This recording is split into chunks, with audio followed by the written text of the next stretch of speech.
Thank you, ma'am. Hi, everybody.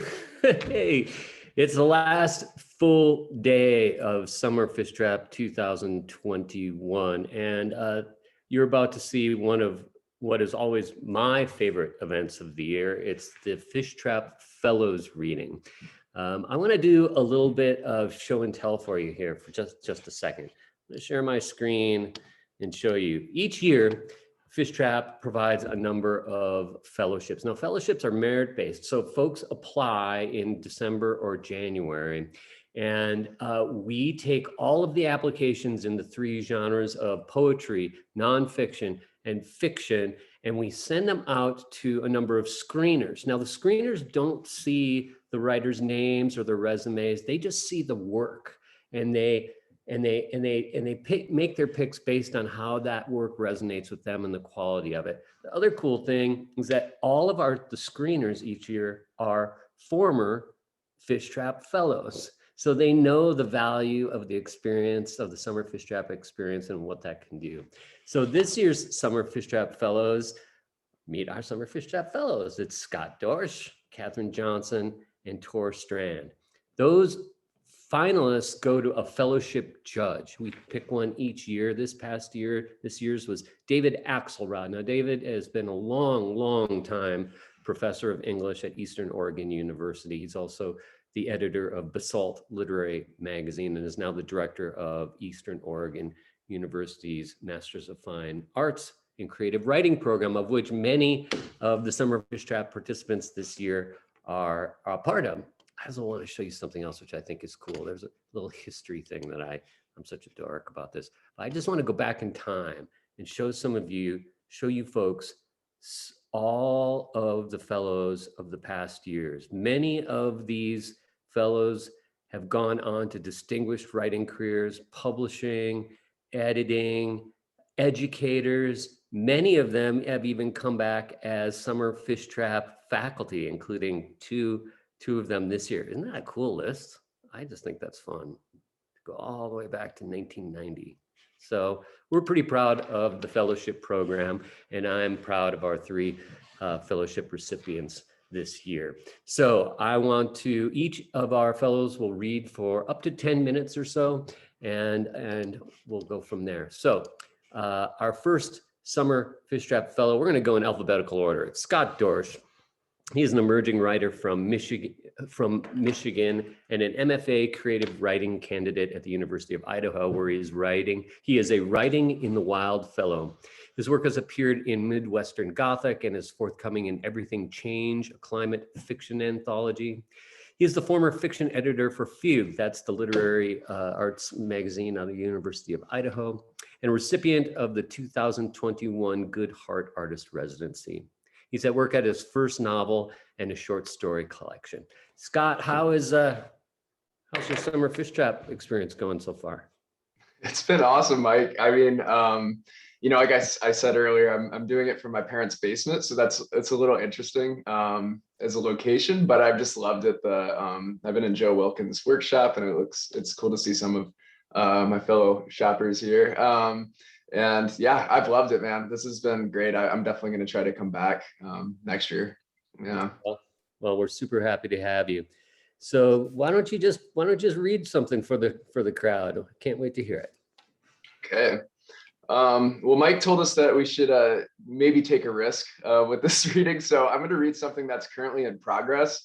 And so I probably shouldn't modify it that way, but that's what it is. It's a work in progress, but I'm excited about it. It's the introduction of a longer piece. It's called Clear Fork. White painted clapboard houses like worn calluses lie dull in the hills. Wild skitters of the blue hour share the air with fog and the pulse of spring peepers by the river, some wind. The mouth of the Clear Fork mine is bright with overtime lamplight. Helmets hang from its mouth. Inside, way down, a dozen men shovel long wall coal into carts, singing of God and chariots in the dark. Today, they will thank God they work night shift. Outside, all but one cabin is still. A single electric lamp burns on the porch. The oldest boy, baby Bo Larch, is up early to restoke the fire, as he's done every morning since he was 8 years old. He kneels on the pine floor, long legs bent behind him. He keeps the stove closed as he strops the inner bark of cedar with the backstock of a knife. With a fist-sized wad of cedar now ready, he ventures out to find the thinnest and driest of tinder near the thicket, but nothing is dry on this day of fog and dew. The iron door of the stove squeals loud as a pig as baby opens it to check for a live coal. A painful cough scrapes from the loft above. Baby stills, shudders like a waiting rabbit near a fox rustle, thinks to play dead. He waits for the groan of the bed, the heavy footfalls. But the snores return. It was just his father emptying his lungs in his sleep is all. Baby's sigh blooms whitely in the cold. Nervous, he works through the ash trying to find a coal with his bare hands. But the coals from the night are out. They're no better than a pile of dirt. Baby had set the flue too far ajar before going to bed. He's going to get it.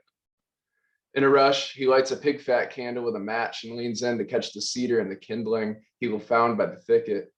But the sticks he rushed to grab are too thick, too wet, the air is too humid, and the cedar burns to nothing in a sudden flash. Baby lights another match, scolds his thumb near the quick, tries the whole mess again. Shit. Repents. Listens. A young cardinal tests its song, too rapid it stops.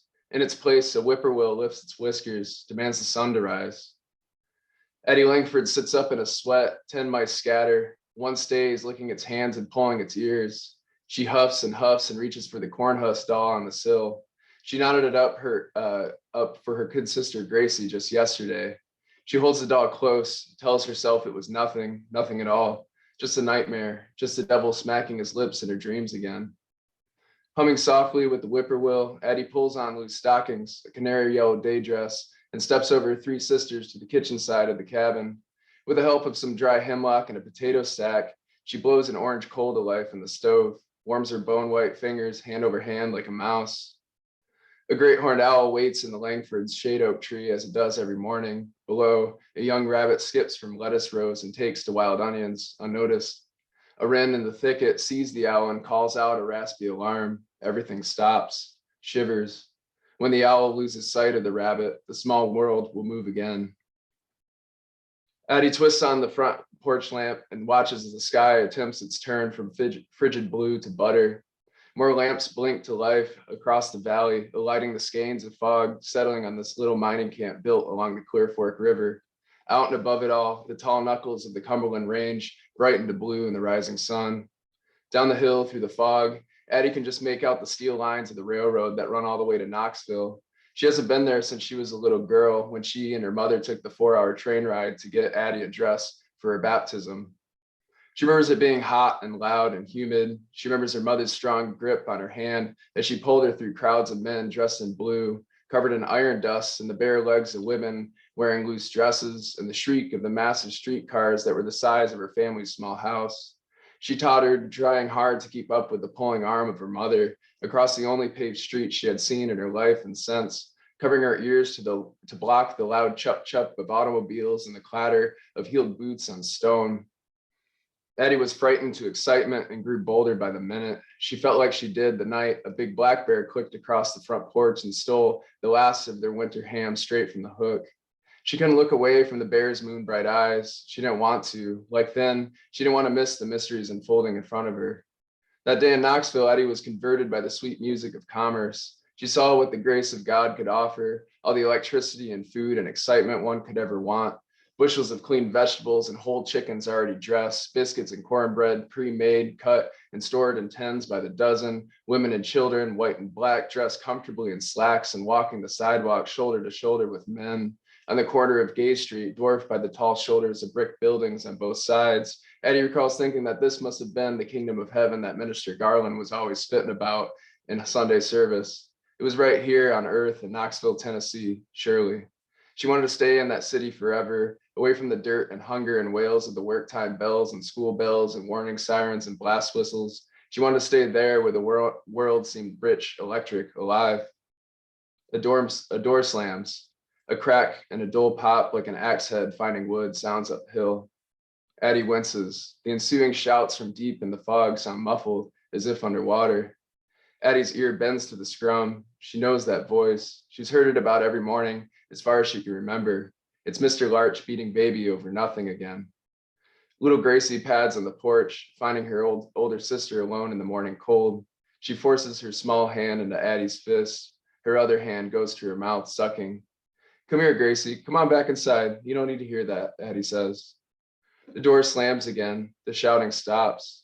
The frogs by the river restart their crescendo. A red-headed rooster hops on the eaves of the church, crows. It's morning. Thank you. Thank you, Scott. I really appreciate it. And I was so glad to hear that you're already planning to come to the Summer Fishtrap next year too. Thanks for being a part of this. Okay, our next reader is Catherine Johnson. Catherine is an assistant lecturer at the University of Wyoming in Laramie. She received her M.F.A. in creative nonfiction writing from Portland State University and an M.A. in literature from American University. Her work has appeared in Oregon Humanities, Propeller, Gulfstream, STORGY, Portland Monthly Magazine, Nowhere Travel Magazine, and is forthcoming in the anthology Evergreen, Fairy Tales, Essays, and Fables from the Dark Northwest. Catherine is currently working on an essay collection that explores notions of fragility and vulnerability, both personally and as cultural reckoning. Well, Catherine, can you just, I've seen you've attended almost nearly every single event this week. Can you give me a highlight or two from that you've seen so far at Summer Fishtrap?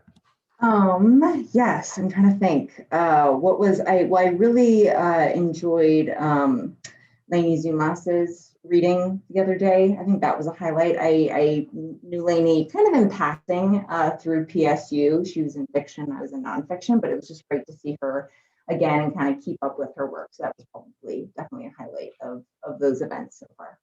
Love Lainey. It's hard to pick just one or two because this week has just been nonstop. And for all of you folks out there in the world, outside of Summer Fishtrap or watching from the greater Fishtrap world, you can watch many of the readings and events at fishtrap.org and take a look at some of those readings, including Lainey Zumas's reading. All right, Catherine, excited to have you read. Take it away. Thank you. So I really also just want to thank everybody at Fishtrap because this has been a really, really fun week. I am in Ellen Waterston's workshop and I want to thank her and all the people in my workshop. It has been a very inspiring, thoughtful, and fruitful week. So I'm going to read a short piece of nonfiction that I wrote a couple of months ago, but I have revised and restructured it based on an exercise that I learned this week in workshop, and I think it is much stronger for it. So this is called Melanoma. 1. That fall, everything was burning or dying or giving up. Record-breaking fires to the south were devastating forest land, squeezing the small Wyoming town where I live with orange skies and a mad sun, making the one space of pandemic refuge unbreathable. Like the ash or snow, it was hard to tell which, falling from the sky, disease was at the front of everyone's minds and lips. Who'd had it? Who'd get it? Charts and graphs that were supposed to make abstraction legible dominated the digisphere. On my way to bed in the evenings, I kissed my partner goodnight and left him staring into the abyss of glowing numbers on his laptop, searching for patterns. 2. It was almost winter when I found myself reclined in an examination room staring at the ceiling. On my left, a concentrating doctor under the pink glow of a medical lamp focused on my numb upper arm. On my right, a nurse handing tools across my chest and reaching over to put pressure on the bleeding. I thought, how interesting to be so close to these people, one literally opening me up and sewing me back together, yet all of us avoiding eye contact. I wondered, is this why these spaces get such a bad rap? Why they are considered cold, clinical, sterile, inhuman? 3. Over the preceding 3 months, I had become familiar with these spaces. It started in August when I almost didn't go in for my annual dermatology appointment. It was easy to assume that 16 years after my only minor scrap with skin cancer, it would be another uneventful body scan, that it wasn't worth the hour-long drive and possible COVID exposure. But then my doctor biopsied a mole hidden in the blind spot of my left bicep, and when he called with the results, he said, "It's a good thing when you came in when you did. It was probably life-saving. 4. Melanoma is from the Greek word melos, meaning black. It is aggressive, spreads rapidly. Surgery was scheduled as soon as possible to remove what was left of it and determine whether it had spread to my lymph nodes. In the 2 weeks before surgery, I avoided thinking about the possible outcomes. In the 2 weeks afterward, waiting for the results, I brooded over every possible outcome. When I returned from my follow-up appointment, partners hand in tow, the only words that mattered were, "It did not spread." 5. As the fall unraveled, I tried to conjure the specific rush of gratitude and relief I felt in the wake of that dodged bullet as decay crept in elsewhere. My partner's German Shepherd, the object of my first love affair with a dog, lost his own battle with cancer that had spread everywhere, leaving us sloppy piles of grief. And a mysterious pain in my partner's abdomen brought us again back to those quiet lobbies, yellow-gray hallways, and interchangeable waiting rooms. Then my 3-month follow-up appointment. The doctor biopsied another mole not far from the last, saying, "Normally I wouldn't do this, but given your history, I'm being extra cautious." When the nurse left a message a few days later, all I heard was highly abnormal. And that is what brought me to that exam room, wondering about the affect of medical spaces and healthcare professionals. I was careful never to meet the nurse's gaze, and she was careful not to meet mine. When staring at the ceiling felt too exposed, I retreated to the fleshy isolation behind my eyelids. After they knew the local anesthesia was working and I couldn't feel anything, no one asked, "How are you doing?" 6. Instead of interpreting this as indifference, what if it was deference? Permission to experience this on my own terms. For how could I answer that question had it been asked? There was no honest and appropriate answer. I'm not in any physical pain at the moment. I'm just thinking about how many times I'll go through this, how much of my body will be carved away, how many scars will accumulate like chicken scratch on my limbs. Thankfully, though, it's not my face. If this is the beginning of a new normal, every 3 months, another patch gone until my skin becomes a quilt of indistinguishable scars, and how vain I must be to dwell on this in the first place, instead of just being grateful that it's not too bad. Again, it's not my face. And knowing, of course, I'm getting away this time, but there's no real escaping mortality's knife. Is this what I'd tell the nurse? My diatribe of existential dread? Instead, I imagine that she already knows all of this. She's doing me a courtesy by looking away, by not asking any questions. Is that also why the doctor slinked out of the room when we were finished? Barely a closing remark? I give him the benefit of the doubt too. After all, I have to see him in another 3 months, and I appreciate his vigilance. 7. Maybe this is why I insisted on driving myself the hour to and from the clinic alone, declining my partner's repeated offers, near insistence that he come with me. After the procedure, bandaged and pain relieved, I ran errands, procuring groceries, Christmas presents, dropping off the recycling. Sweet, mundane, silent chores. I didn't think I felt much of anything until my partner called. "How did it go? What do you want for dinner?" But language was unavailable. I could only cry. I don't know what to say.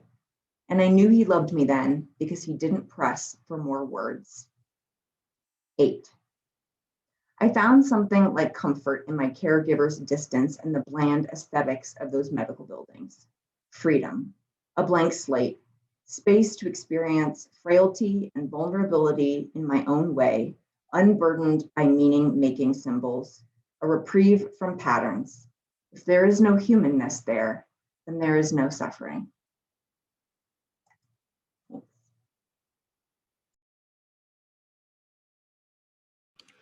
Thank you, Catherine. It's wonderful. I appreciate it. Okay, let's move on. Make sure you fellows read the comments because people are writing really nice things about you. The next, our final reader of our fellowships is Tor Strand. Now I have to tell you folks, this is an inspiring tale that you might also be able to relate to. Tor has applied for a Fishtrap fellowship more than once, probably 3 times. Maybe more, I don't know. But just his persistence and resilience. I'm so happy to see that he received a Fishtrap Fellowship this year. Tor is the recipient of the Mari Sandoz Emerging Writer Award. He's been published in several literary journals, including Northwest Press, Caustic Frolic, Projector Magazine, and other journals I can't pronounce. He has also collaborated with professional muralists and finds great value in the artistic crossover of creative mediums. Yeah, that's awesome. He's living right now in McMinnville, Oregon. What are you doing in McMinnville, Tor? Yeah, I work in the wine industry out here. So it's yeah, wonderful town. Cheers.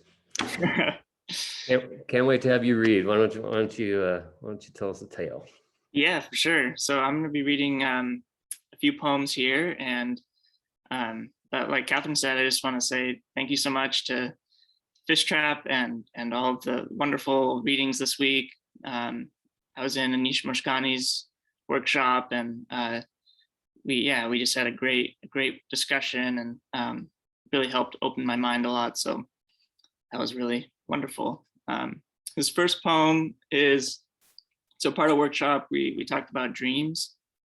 And this is a poem that's in that same world, a dream poem. So I thought it'd be a good way to start.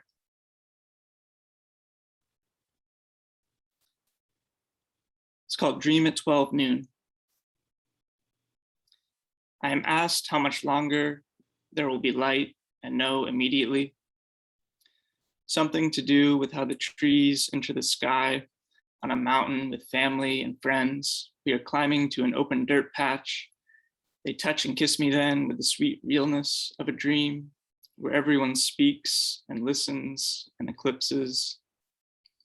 How much longer, my dear teacher wonders at the grayscale world, heavy with rain.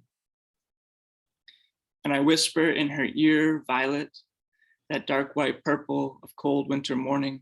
And my grandmother agrees, laughing. Yes, she tells my brother, you must use a rowboat with oars, and the row sounds drown his response. And again, I say sagebrush or evening or that dark-sided morning. And this time my mother's mother smiles in an aura so as to say it, and disappears. And my mother and father are there, and I am organizing books, some of them wet, left open to the storm.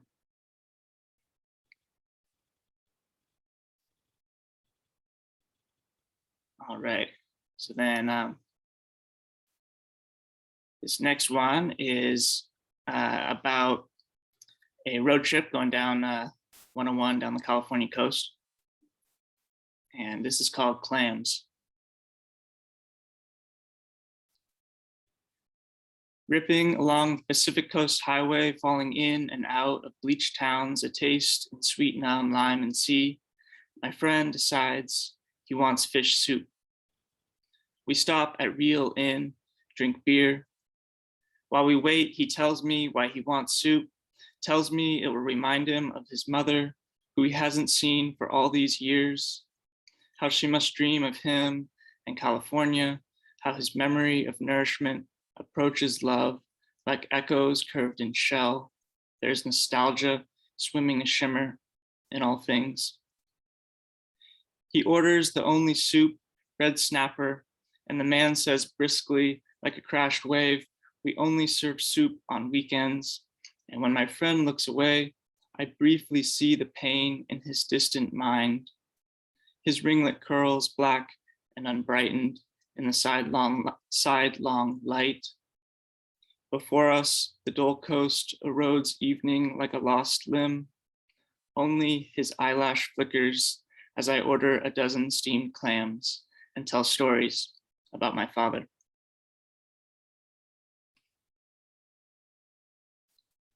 All right. So this third one is about Alaska, is where I'm from. I'm from Anchorage, and this is about going on my way to a lake a little bit north of town called Eklutna. And while I was on my way out there, basically in Alaska, if you're off our one highway, then you're not going to have cell service. And so this was an experience like that where there was no service, and the car in front of me was having a bit of an emergency, and so this was a poem that came out of that. Like the June night at an ice-silt lake. My list says water herbs and roses, bathe in how small you are, and that is not defeat.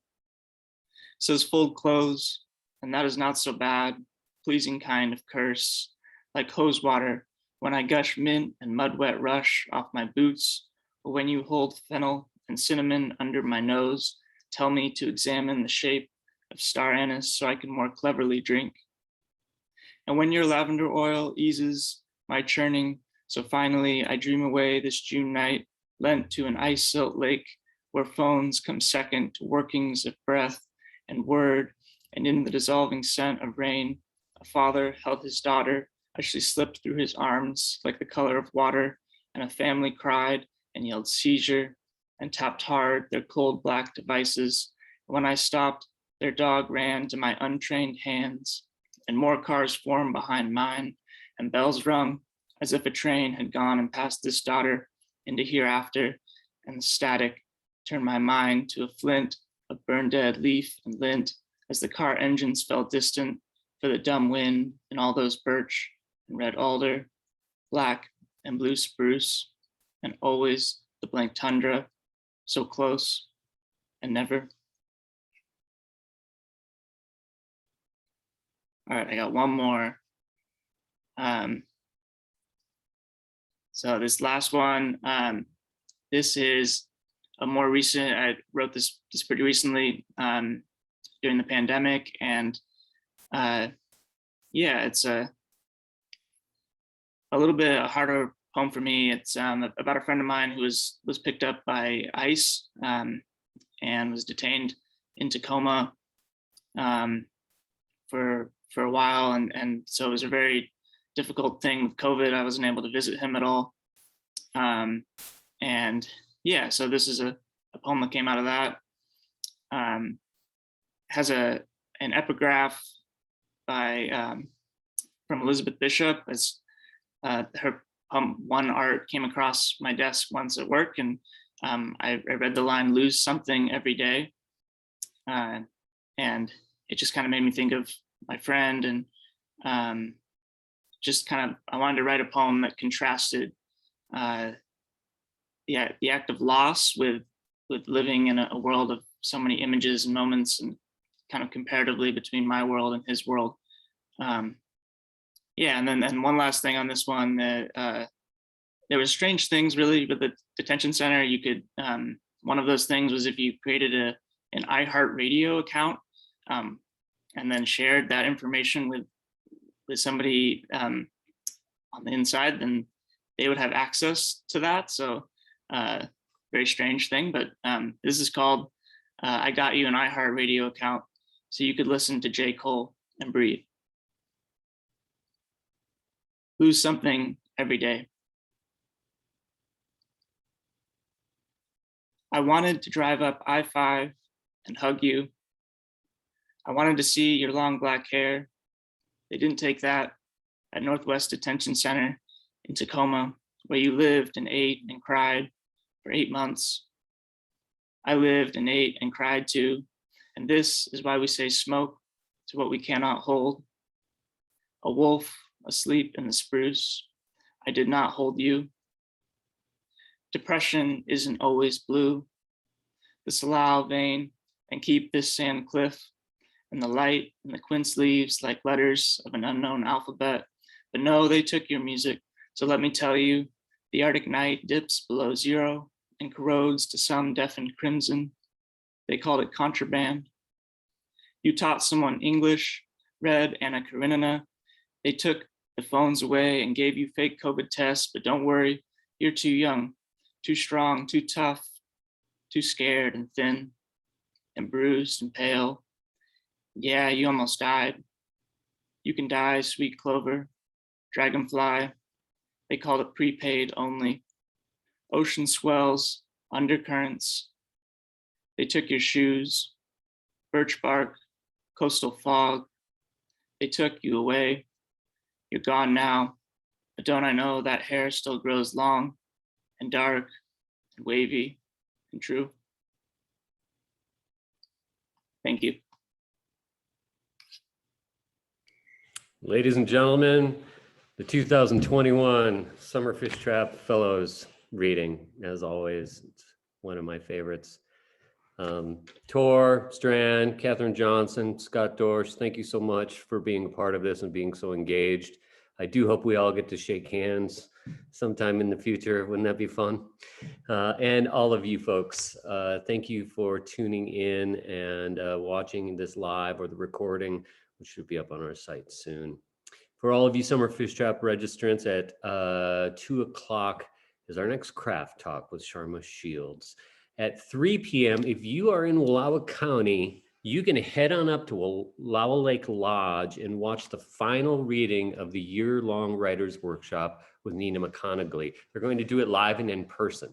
Then afterwards, for all of us who aren't in the county, you can watch the recording of it shortly thereafter. Now, and then today we kind of finish up the last full day of Summer Fishtrap with the keynote address from Frank X. Walker at 4 p.m. Pacific time. I hope to see you all then. And until then, thanks everybody. It's always good to see you, and keep in touch.